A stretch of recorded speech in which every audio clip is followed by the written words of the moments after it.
மறும் நடிகை வைஜெயந்திமாலா பற்றி சோசியல் மீடியாவில் ஒரு வதந்தி பரவி வந்த நிலையில் அவங்களுடைய மகன் சுசீந்திர பாலி அவங்க தன்னுடைய இன்ஸ்டாகிராம் பக்கத்தில் ஒரு பதிவு ஒன்று போட்டிருக்காங்க. அந்த பதிவில் அவங்க என்ன சொல்லியிருக்காங்க வாங்க முழுமையா இந்த வீடியோவில் பார்க்கலாம்.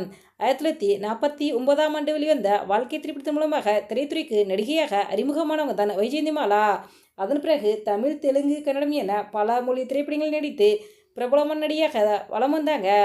1995 வெளிவந்த தேவதாஸ் திரைப்படத்தில் சந்திரமுகி கதாபாத்திரத்தில் நடித்து தேசிய அளவில் புகழ் பெற்றாங்க. இவங்க சிறந்த நடிகைக்கான ஃபிலிம்ஃபேர் விருது, பத்து விமர்சன விருது பெற்றதெல்லாம் நம்மளால் மறக்க முடியாது. சினிமாவில் நல்ல கதாபாத்திரங்களே தேர்வு செய்து நடித்து நல்ல வரவேற்பு பெற்ற ஒரு நடிகை அப்படின்னு நம்மள சொல்லலாம். வைஜெயந்திமாலா நடிகை அப்படிங்கிறத தாண்டி பரதநாட்டிய கலைஞராகவும் அறியப்பட்டிருக்காங்க. இவங்க பாலிவுட் நடிகரான ராஜகோவரின் குடும்ப மருத்துவர் ஷமன்லால் ஃபாலியை திருமணம் செஞ்சுக்கிட்டாங்க. திருமணத்துக்கு பிறகு சினிமாவில் விலகி இருந்தாங்க. சினிமா மட்டுமின்றி அரசியல் வளம் வந்தாங்க. இந்த நிலையில் 91 வயதாகும் வைஜெயந்திமாலா அவங்கள பற்றி கடந்த சில நாட்களாகவே சோசியல் மீடியாவில் சில வதந்திகள் பரவி இருக்குது. அதாவது வைஜெயந்திமாலா அவங்க உடல்நல குறைய காரணமாக காலமாயிட்டாங்க அப்படின்னு செய்தி தான் பரவச்சு.